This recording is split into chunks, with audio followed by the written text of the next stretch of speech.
Good morning दोस्तों, मैं आप सभी का आपके अपने चैनल एसके एमपी बोर्ड पर स्वागत करता हूं। तो पिछले लेक्चर में हम लोग क्या पढ़ चुके हैं। हम लोगों ने बहुपद पढ़ा था। बहुपद के दो लेक्चर खत्म हो चुके हैं। पहले लेक्चर में हमने इंट्रोडक्शन देखा था और सेकंड लेक्चर में हमने क्या करा था, प्रश्नावली 2.1 को खत्म कर लिया था। तो पिछले लेक्चर में हम लोग क्या पढ़ रहे थे कि ग्राफ दे रखा था हम लोगों को और उसमें देख के बताना था हमको कि ग्राफ को देख के आपको बताना है कि इस जो बहुपद एक का ड्रॉ करा है या बनाया गया है उस ग्राफ पे, उसके शून्यांक कितने होंगे। तो आपने सिंपल क्या देखा था कि कोई सा ग्राफ है वो एक्स अक्ष पर कितनी बार काटता है। एक्स अक्ष पर कितनी बार काटता है, जितनी बार काटेगा उस बहुपद के उतने ही शून्यांक होंगे। अब आगे क्या है, हम लोगों को वो तो ग्राफ से हमने देख लिया, उतना था। अब आगे हम लोगों के पास क्या है, बहुपद के शून्यांक और गुणांकों में संबंध बताना है। तो हम लोगों ने क्या पढ़ रखा है, हमने पढ़ रखा है शून्यांक क्या होते हैं बहुपद के, ये तो हमको पता है। गुणांक पता करना है कि गुणांक क्या होते हैं। तो शून्यांक क्या होते हैं बहुपद में। मान लो आपके पास क्या है, कोई बहुपद है, क्या है 2x प्लस 3, ऐसा कोई बहुपद है आपके पास। बहुपद किस रूप में लिखते हैं हम, p ऑफ x के रूप में, है ना। तो शून्यांक क्या होते हैं, मैंने क्या बताया था आपको कि x का ऐसा मान रखना है आपको कि इस जो पूरे वैल्यू की इस px का मान क्या आ जाए आपके पास, शून्य आ जाए। क्या आ जाए, शून्य आ जाए। इसको क्या बोलते हैं, जो अगर x का कुछ भी ऐसा मान रखेंगे तो px का मान अगर 0 आएगा तो वो क्या हो जाएगा, इस बहुपद का शून्यांक होगा, है ना। यही पढ़ा था हम लोगों ने। तो आप सिंपल कैसे निकाल देते इसको कि 2x प्लस 3 इक्वल टू 0 रख देते थे, क्योंकि 0 लाना है इसलिए हम लोगों ने क्या करा, 0 रख दिया तो 0 आ जाए। अब यहाँ पे x का मान निकाल लेंगे, कैसे निकालेंगे, 3 इस साइड जाएगा, 2x इक्वल टू -3 और ये क्या हो जाएगा, x इक्वल टू -3/2। तो आपके पास क्या आ गया है, ये x का मान -3/2। तो ये x का मान जो -3/2 है, ये क्या है, इस बहुपद का शून्यांक है। क्या है ये, इस बहुपद का शून्यांक है। इस बहुपद का शून्यांक क्या कहलाएगा, -3/2। क्योंकि अगर आप इसका मान रखोगे तो इसमें क्या आ जाएगा, 0। देखो मैं रख के बता रहा हूं, 2 गुणित x का मान क्या रखो, -3/2 प्लस 3, तो ये 2 से तो 2 कैंसिल हो जाएगा, ये क्या बचेगा, -3 प्लस 3, दोनों कैंसिल हो जाएंगे, क्या बचेगा, p of x equal to 0। आ गया 0। इसका मतलब क्या समझ रहे हो आप, क्या समझ रहे हो इसका मतलब, इसका मतलब ये है कि x का ऐसा मान रखना है आपको जिसमें क्या हो, x का ऐसा मान रखना है जिसमें px का मान शून्य आ जाए। तो जो मान होगा वो क्या होगा, इस बहुपद का शून्यांक कहलाएगा। तो ये हमने शून्यांक देख लिया। अब यहाँ पे एक चीज और दिख रही होगी आपको, गुणांक क्या होता है। अब आप यहाँ पे देखो क्या लिखा आपके पास, एक मान लो मैं p ऑफ x एक बहुपद लिख देता हूं, 2x square plus 3x plus 4। मैंने ये बहुपद लिख दिया, आपके सामने दिख रहा होगा, 2x square plus 3x plus 4। इसमें आपको देखना है गुणांक। तो ये दिख रहा है आपको, ये पहला पद दिख रहा है, ये दूसरा पद है, ये तीसरा पद है। 3 पद दिख रहे हैं ना इसमें, पहला पद ये है, दूसरा पद ये है, तीसरा पद ये है। तो आप यहाँ पे देखो क्या दिख रहा है आपको कि x स्क्वायर का गुणांक कितना दिख रहा है, 2। x स्क्वायर के सामने क्या दिख रहा है, 2। तो आप यहाँ से क्या बोलोगे, 2 क्या है, 2 x स्क्वायर का गुणांक है। यही होता है गुणांक। जिसके भी आगे जो संख्या दे रखते हैं ना, जैसे इस पद के आगे क्या है, एक्स स्क्वायर के सामने क्या लिखा है, 2, तो 2 क्या है, एक्स स्क्वायर का गुणांक है। इसी प्रकार अगर 3 है तो 3 को क्या लिखेंगे, तो 3 को लिखेंगे 3 एक्स का गुणांक है। किसका गुणांक है, एक्स का गुणांक है। क्या है, एक्स का गुणांक है। और 4 को लिखना हो तो 4 क्या है, 4 क्या है, 4 एक अचर राशि है। चर और अचर राशि पढ़ी है ना हम लोगों ने, तो 4 क्या है, अचर राशि है। क्या है, अचर राशि है। तो गुणांक क्या होता है, किसी भी संख्या मतलब किसी भी चर राशि, किसके, चर राशि के सामने वाला जो अंक होता है उसे उस राशि का क्या बोला जाता है, गुणांक बोला जाता है। जैसे यहाँ पे 2x² के सामने 2 है तो आप लोगों ने क्या बोल दिया, 2x² का गुणांक है। ऐसे ही x के सामने क्या है 3, तो 3x का गुणांक है। 4 क्या है, 4 एक अचर राशि है, कांस्टेंट है 4। सिंपल। अब ये समझा दिया मैंने। अब आपको क्या समझाना है, क्या बताना है, शून्यांकों और गुणांकों। शून्यांक क्या होता है ये देख लिया हमने, गुणांक क्या होता है ये देख लिया। अब इन दोनों में आपको संबंध बताना है कि इन दोनों में क्या रिलेशन होता है, वो समझाना है आपको कि क्या होता है। तो वो उसके लिए मैं क्या कर रहा हूँ, आपको एक क्वेश्चन लेता हूँ, वो समझाऊंगा, उसके थ्रू मैं आपको सब बताऊंगा। तो मान लो आप एक क्वेश्चन ले लो। क्वेश्चन में ले लेता हूँ, क्या है क्वेश्चन, बुक में से ही ले लेता हूँ। x² - 4x, x² - 4x, फिर क्या है +4। ये आपके पास एक बहुपद है, x² - 4x +4। ये आपके पास एक बहुपद है, आपको दे रखा है बहुपद, है ना।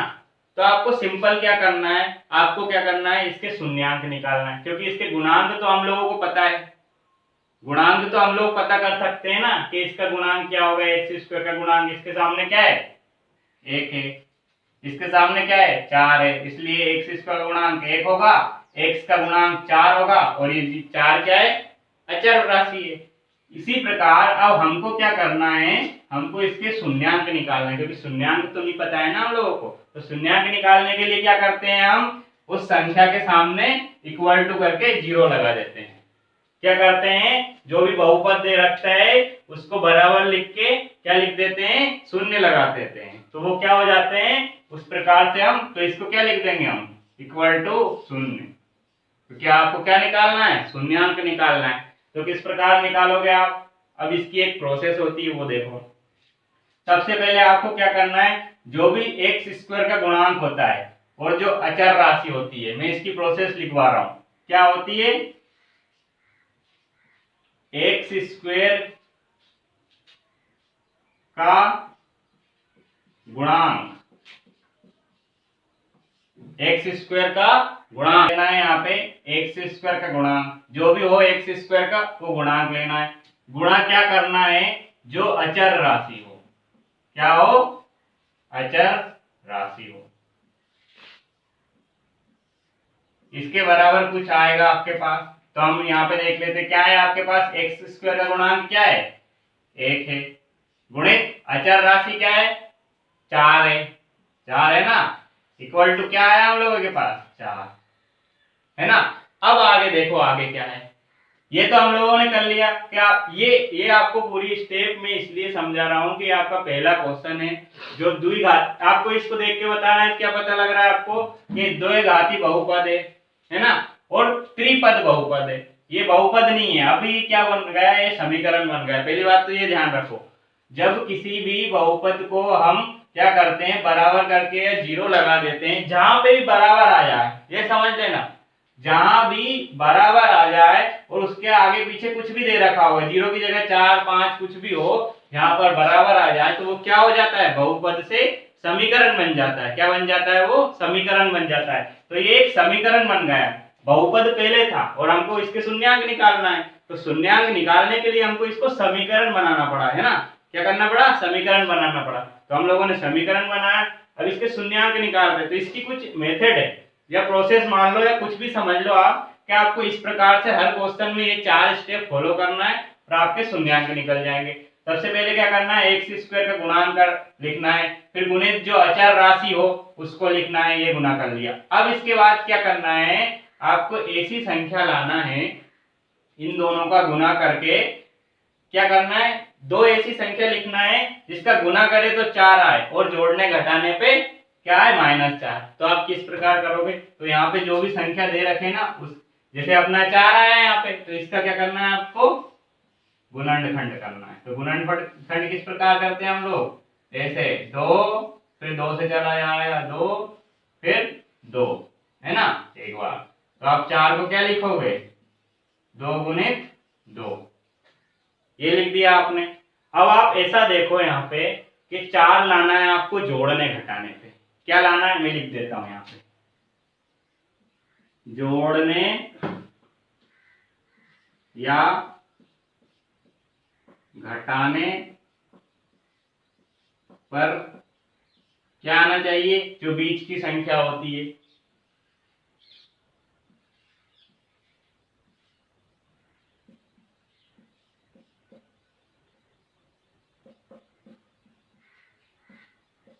जोड़ने घटाने पे बीच की संख्या, या फिर इसको बोल सकते हो आप x का गुणांक, ऐसा बोल सकते हो आप। और गुणा करने पे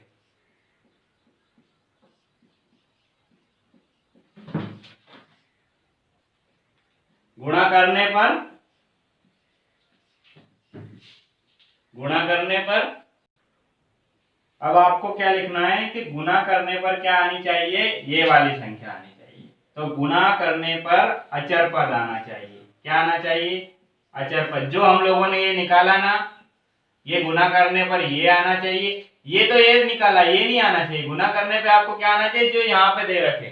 सिंपल ध्यान रखना आपको, गुणा करने पे क्या आना चाहिए, जो पीछे दे अचर पद है ना। सिंपल क्या याद रखोगे, गुणा करने पर आपको क्या आना चाहिए, अचर पद, और जोड़ने या घटाने पे बीच की संख्या। तो हमारे पास क्या आ गया है, ये मैं इसको ऐसा कर देता हूं कि हमने क्या करा, हमको क्या करना है, सबसे पहले अगर किसी बहुपद का शून्यांक निकालना है तो x स्क्वायर का गुणांक जो भी रहता है उसका गुणा अचर राशि में करना है। फिर जो भी संख्या आए उसके आपको क्या करना है, गुणनखंड करना है। गुणनखंड कर लिए, क्यों करे ये भी बता रहा हूँ कि हमने क्यों करे क्यों, किसके कारण, क्योंकि हमको आसानी से पता चल जाएगा कि आपको 4 लाना है। तो जोड़ने या घटाने पे तो दोनों को घटाओगे आप, -2 और -2, तो क्या हो जाएगा आपके पास, -4। और आपको लाना क्या है, बीच वाली संख्या। तो देख लो, दोनों को घटाया हम लोगों ने तो -4 आ गया, -4 बीच वाली संख्या है, दिख रहा है। और दोनों का गुना करा, 2 गुणित 2, तो हमारे पास क्या आ गया, 4। तो मैंने क्या लिखा, गुना करने पे अचर पद आना चाहिए। तो गुना करने पे अचर पद आ रहा है 4, और जोड़ने या घटाने पे तो यहाँ पे कैसे आ रहा है, घटाने पे क्या आ रहा है, 4। तो सिंपल क्या लिखोगे, इसको इस प्रकार लिख सकते हो। इस वाले समीकरण को किस प्रकार लिख सकते हो आप, कि x का स्क्वायर है हमारे पास -2x और फिर -2x, क्योंकि जोड़ने या घटाने पे बीच वाली संख्या और जो पीछे वाली है उसको गुना करने पे। तो यहाँ पे तो आपको कुछ नहीं करना है, जो संख्या दे रखे थे वही लिखना है। ऐसा नहीं कि यहाँ पे भी आपने इसको गुना करके लिख दिया, ऐसा नहीं है, सिंपल यही लिखना है। वो तो आपको चेक करना है कि गुना करने पे भी ये आना चाहिए। ऐसा नहीं कि आपने जोड़ने घटाने पे तो ये लेके आ गए, जोड़ने घटाने पे ये एक कंडीशन आपने देख ली कि जोड़ने घटाने पे हमारे पास बीच की संख्या आ रही है, लेकिन उन दोनों का गुना करे तो भी ये वाली संख्या आना चाहिए, अचर राशि हमारी आना चाहिए, इसलिए मैंने ये बताया। तो इसके बराबर 0 रख दिया। तो अब आप क्या करोगे, यहाँ पे देखो आप क्या करोगे, यहाँ पे आपको x का मान दिख रहा होगा, इसमें और इसमें x है। तो आप इसको क्या लिख दो, ऐसे लिख दो। पहले एक बार बता रहा हूँ, अगले क्वेश्चन में आपको ध्यान रखना है, इसमें मैं करके बता रहा हूँ। इसको x गुणित x लिखोगे, x स्क्वायर को क्या लिखोगे, x गुणित x, -2 गुणित x लिखोगे। इसको मैं थोड़ा बड़ा लिख देता हूँ, छोटा दिख रहा है मेरे को, शायद आपको दिख नहीं रहा होगा, या फिर दिख रहा होगा, मैं नीचे से बड़ा लिख देता हूँ, है ना। अभी ये तो रहने दो। अब इसको क्या लिखोगे आप, 2 गुणित x -2 गुणित x प्लस इसको क्या लिखोगे, 2 गुणित 2 इक्वल टू 0। ये मैं क्यों लिख रहा हूँ, क्योंकि अभी आपको कॉमन लेना है, इसमें भी कॉमन लेना है, इसमें भी कॉमन लेना है, इसलिए लिख के मैं बता रहा हूँ आपको। यहाँ पे अगले जो हम क्वेश्चन करेंगे उसमें डायरेक्ट कर लेंगे, हमको समझ में आ जाएगा। यहाँ पे x, अब यहाँ पे देखो, यहाँ पे भी x है, यहाँ पे भी x है, तो इन दोनों पदों में आप x कॉमन ले सकते हो, ये वाला पद और ये वाले पद में x कॉमन ले लो। तो क्या होगा, x कॉमन ले लिया, क्या बचा यहाँ पे, x -2 बचा। क्या बचा, x -2 बचा, क्योंकि इस वाले पद में भी x है, इस वाले पद में भी x है। अब आप बोलोगे सर इस वाले में भी x है तो इसमें से भी ले लो। ऐसा नहीं करना है, आपको 2 ही पद लेना है, सिर्फ 2 पद लोगे। 2 पद में देखना है, जो चीज कॉमन आ रही है उसको कॉमन ले लो, और जो चीज बच रहा है उसको ऐसे ही छोड़ दो। अब ये माइनस आ गया, है ना। अब इन दोनों पद में देखो क्या कॉमन आ रहा है, इस वाले में, तो इसमें भी आपको यहाँ पे 2 दिख रहा होगा, इसमें 2 दिख रहा है, सिंपल एक ही दिख रहा है ना, और कुछ तो कॉमन आ नहीं रहा है। जो भी कॉमन आ रहा है सबको निकालना है। ऐसा नहीं है कि यहाँ पे 2 ही कॉमन ले लिया, अभी एक और कुछ x यहाँ पे भी होता है और यहाँ पे भी x होता है तो अपन x का भी कॉमन लेते हैं। जो भी कॉमन चीज आती है उस पूरे को कॉमन लेना है आपको। तो यहाँ पे 2 कॉमन आ रहा है तो 2 कॉमन ले लिया। फिर यहाँ पे देखो x लिख दिया, ये -2 कॉमन लिया है। ये ध्यान चीज याद रखना आपको, जब भी अगर माइनस लगा हो और वो कॉमन लेते हैं हम उस संख्या में, तो ये माइनस कॉमन होता है ना, तो यहाँ से माइनस कॉमन ही आता है, क्योंकि यहाँ पे आपने -2 कॉमन लिया है। क्या लिया है? -2 कॉमन। 2 ही कॉमन नहीं लिया है, माइनस भी लिया है इसमें कॉमन, इसलिए जो प्लस होता है ना ये माइनस हो जाता है यहाँ पे, और यहाँ पे क्या बचेगा? 2 = 0। अब देखो, अब क्या ये 4 पद थे, अब 2 पद बन गए। देखो, एक पद ये बन गया, एक पद ये बन गया, 2 पद बन गए ना। एक पद ये हो गया और एक पद ये हो गया, 2 पद बन गए ये भी। तो अब इन दोनों पदों में क्या कॉमन दिख रहा है आपको? कुछ दिख रहा है कॉमन? देखो, x-2 इसमें भी है, x-2 इसमें भी है, तो ये दोनों पदों में से x-2 कॉमन ले लो आप, तो क्या हो जाएगा? x-2 कॉमन ले लिया, यहां से x-2 कॉमन लिया तो क्या बचा? x, और यहां से x-2 कॉमन लिया तो क्या बचा? -2 = 0। क्या हो जाएगा? =0। अब मैं इसको थोड़ा यहाँ पे बता रहा हूँ रफ करके। अब ये क्या आ गया हम लोगों के पास? x-2 फिर x-2 = 0। अब इसको हम किस प्रकार और सोल्व कर सकते हैं, तो मैं यहाँ पे बताता हूँ आपको कि आप क्या लिख सकते हो। x-2 = भी 0 लिख सकते हो आप, क्योंकि इसके इक्वल टू भी 0 लिख सकते हो और इस वाले के इक्वल टू भी 0 लिख सकते हो। यहाँ पे क्या लिखोगे? एक और x-2 = 0। तो ये क्या हो जाएगा? x = क्या हो जाएगा? ये उधर चला जाएगा तो क्या हो जाएगा? 2, और यहाँ पे x, ये भी क्या है? उस साइड जाएगा तो माइनस का होगा तो प्लस का हो जाएगा, फिर 2। तो आपके पास x के 2 मान आ गए। अब ये क्या होते हैं 2 मान? इसका मतलब समझो कि ये निकाला क्या है हम लोगों ने निकाला है इस बहुपद के शून्यांक। इसका अर्थ यह है कि जो x के जो मान आए हैं, ये x का मान अगर आप इस बहुपद में रखो या फिर इस समीकरण में रखो तो आप इसका मान क्या प्राप्त होगा? आपको 0 प्राप्त होगा। कैसे? मैं रख के बता रहा हूं आपको। क्या देखो, आप क्या था आपके पास समीकरण? p(x) क्या था आपके पास? x² -4x + 4। x का मान क्या आया?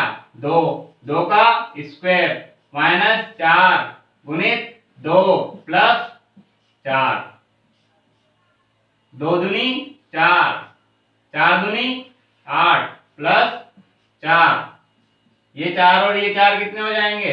8, और ये -8, सब क्या हो गया? 0। 8 और 8, 8 में से 8 गए तो 0 बचेगा ना, 8 कहां से बचेगा? तो ये क्या आ गया आपके पास? p(x) 0। इसका मतलब क्या है? क्या मतलब है इसका? कि 2 क्या है? इस बहुपद का शून्यांक है, क्योंकि शून्यांक क्या होता है? किसी बहुपद में x का जो मान रखते हैं उस मान को रखने पर उस बहुपद का मान अगर 0 आ रहा हो तो वो उस बहुपद का शून्यांक होता है। तो हम लोगों ने शून्यांक निकाल लिए। अब ये कहानी हो गई शून्यांक निकालने की। आपको शून्यांक क्या पता चल गया यहाँ से?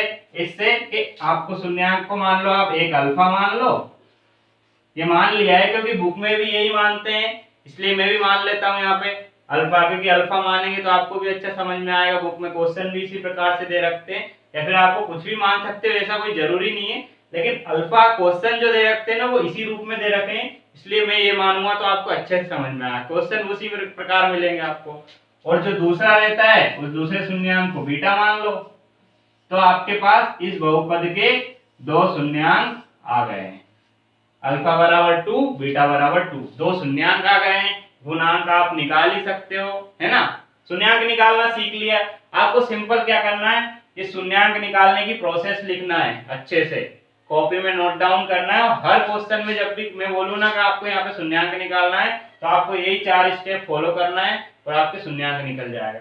अब मैं यहाँ पे गुणांक निकालता हूँ, फिर इन दोनों में संबंध बताता हूँ, है ना, रफ करके। तो आपने क्या इस बहुपद के शून्यांक निकालना सीख लिए। क्या क्या होते हैं? एक निकाला आपने अल्फा, जो भी 2 आया था, और एक निकाला आपने बीटा, उसका मान भी क्या आया 2। ये इस बहुपद के दो शून्यांक आ गए। शून्यांक निकाल लिया आपने, अब आपको इसके गुणांक निकालना है। क्या करना है आपको? इसके गुणांक निकालना है। तो गुणांक क्या होता है? एक्स स्क्वायर का गुणांक क्या होगा? 1। एक्स स्क्वायर का गुणांक होगा, है ना। और -4 क्या है?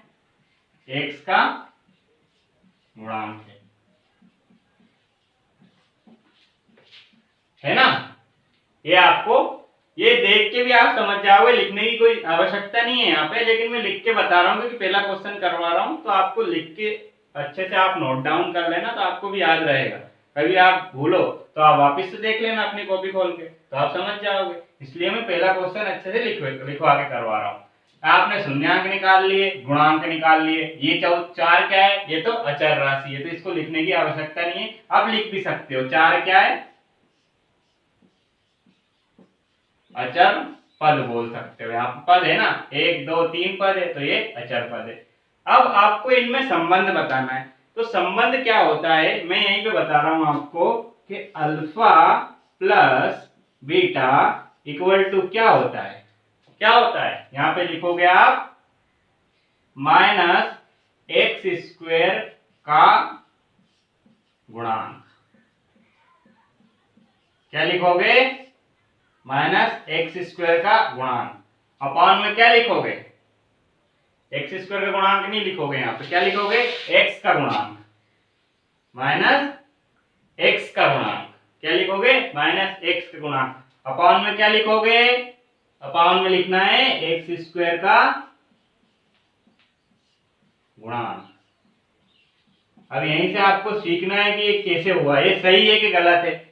अगर आपके पास शून्यांक है और आपके पास ये गुणांक है, तो आप इसको, ये लिखा है मतलब क्या है कि इन दोनों का हम जोड़े अगर और ऐसा करें तो ये दोनों बराबर आना चाहिए। कुल मिला के इसका मतलब क्या है? बराबर लगाए मतलब इधर का जो पद है और इधर के जो पद है, इन दोनों को सोल्व करे तो ये भी बराबर आना चाहिए, ये भी बराबर, मतलब लेफ्ट हैंड साइड भी बराबर आना चाहिए और राइट हैंड साइड भी बराबर आना चाहिए। तो हम वही चेक कर रहे हैं कि लिख सकते हैं कि नहीं, गलत है या सही है। तो देखो आप, अल्फा प्लस अल्फा क्या है? अल्फा प्लस बीटा क्या है?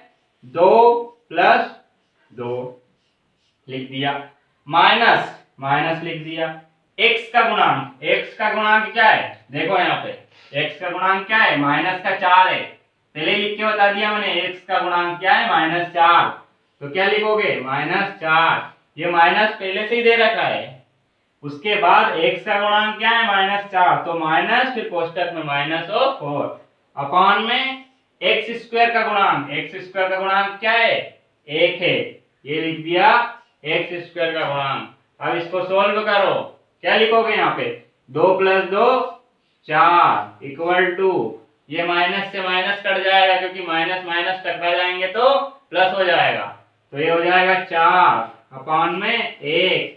ये एक किसी के भी अपॉन में गुना में होता है, तो आप इसको क्या लिख सकते हो? 4 = 4, अर्थात LHS = RHS, left hand side equal to right hand side. इससे ये सिद्ध होता है कि जो हम लोगों ने शून्यांकों का सम करा है वो किसके बराबर है? इस पद के बराबर है। तो आप यहां से क्या लिख सकते हो इसको कि शून्यांकों का पद, शून्यांकों का सम क्या हो जाएगा? आप यहां से लिखोगे शून्यांकों का योगफल इक्वल टू, ये मैं आगे लिखवा दूंगा, सिर्फ ये मैंने क्यों बताया आपको यहाँ पे कि हम लोग कर रहे हैं सही है कि नहीं, सिद्ध कर रहे हैं, यहाँ पे प्रूफ देख रहे कि ये सही है कि नहीं। तो हमने शून्यांक निकाले, शून्यांकों को जोड़ा बराबर, ये इससे हम लोग निकालना चाहते हैं तो शून्यांकों का सम कैसे निकाल सकते हैं? तो इस प्रकार निकालें। अब शून्यांकों का सम तो निकाल लिया हम लोगों ने, निकाल लिया, पहला काम कर लिया हम लोगों ने। दूसरा काम क्या करना है हम लोगों को? शून्यांकों का गुणनफल निकालना है। तो हम क्या लिखेंगे? दूसरी चीज, अल्फा गुणित बीटा इक्वल टू, ये क्या होता है? ये क्या होता है इसको देखना है। तो ये क्या होता है? अचर पद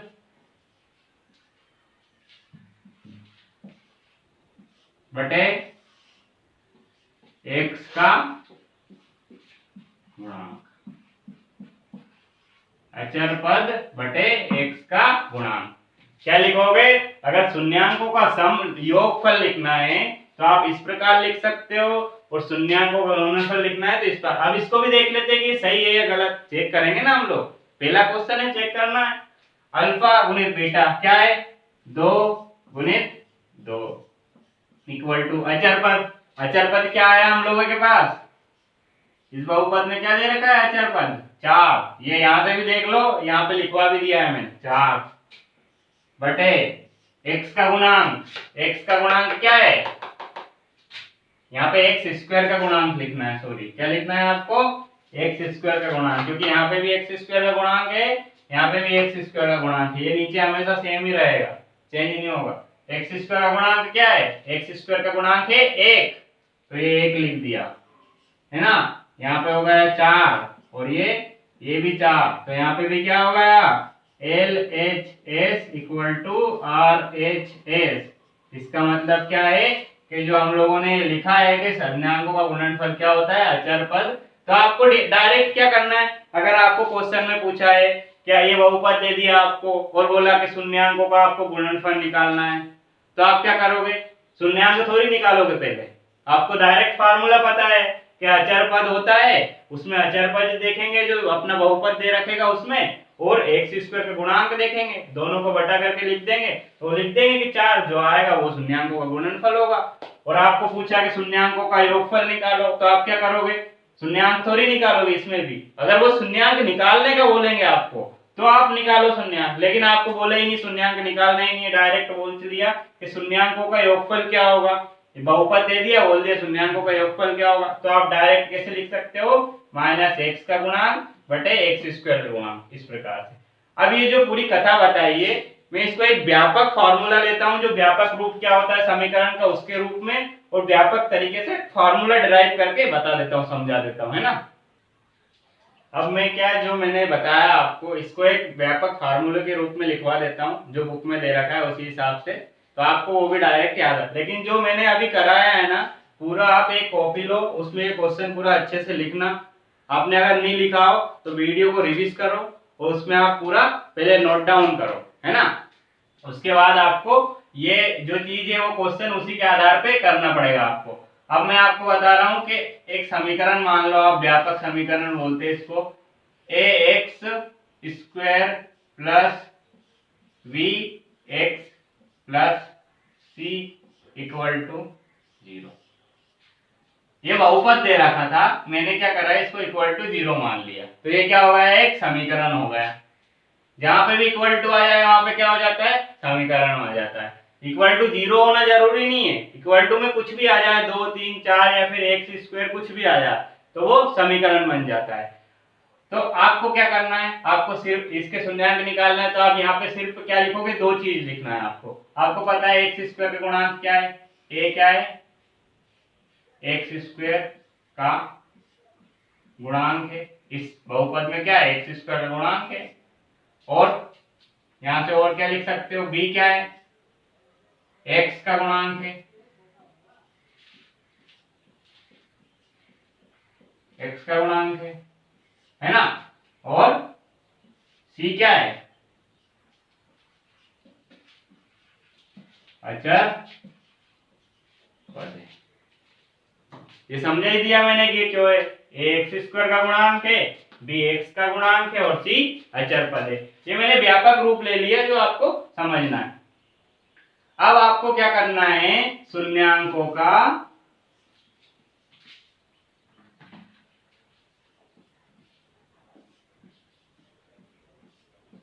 योगफल ज्ञात करना है, जो मैंने अभी पिछले क्वेश्चन में करवाया आपको। शून्यांक मान लो आपके इस समीकरण के 2 शून्यांक है, एक अल्फा है और दूसरा क्या है? बीटा है। ये दो क्या है? इस बहुपद के या इस समीकरण के शून्यांक है। तो शून्यांकों का योगफल क्या होता है? अभी करवाया मैंने। शून्यांकों का योगफल लिखना है तो आपको क्या करना है? माइनस माइनस b मतलब माइनस एक्स स्क्वायर का x का गुणांक, एक्स स्क्वायर का गुणांक मत लिख देना, x का गुणांक, और बटे में एक्स स्क्वायर का गुणांक, ये लिखना है आपको। यहाँ पे x का गुणांक, यहाँ पे x स्क्वायर का गुणांक। तो योगफल कैसे लिखोगे? Alpha plus beta equal to minus x का गुणांक क्या है? b, तो माइनस का b बटे x स्क्वायर का गुणांक a बटे में a। तो आपको सिंपल ये याद रखना है कि अल्फा प्लस बीटा बराबर क्या होता है? माइनस b बटे a। इसको भी याद रखो, ये भी जरूरी है, लेकिन सिंपल ये रखना है आपको कि a क्या होता है, a क्या होता है और b क्या होता है। आपको ये क्या ध्यान रखना है? b क्या होता है तो b पता है, x का गुणांक होता है तो उसके आगे माइनस लगाना है, और a क्या होता है?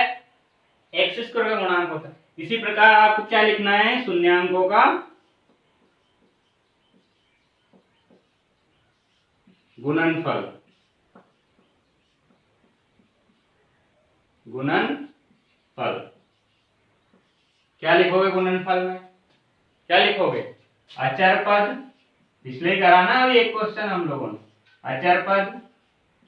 और ये क्यों होता है बराबर? तो मैंने अभी सिद्ध करवाया था पिछले क्वेश्चन में आपको, इसलिए आपको ये तो शंका है ही नहीं कि ये बराबर क्यों कैसे लिख दिया आपने, क्योंकि आपको मैंने ये सिद्ध करवा चुका हूं पिछले क्वेश्चन में। अचर पद अपान में क्या लिखोगे आप? एक्स स्क्वायर का गुणांक लिखना है। क्या लिखना है? एक्स स्क्वायर का गुणांक।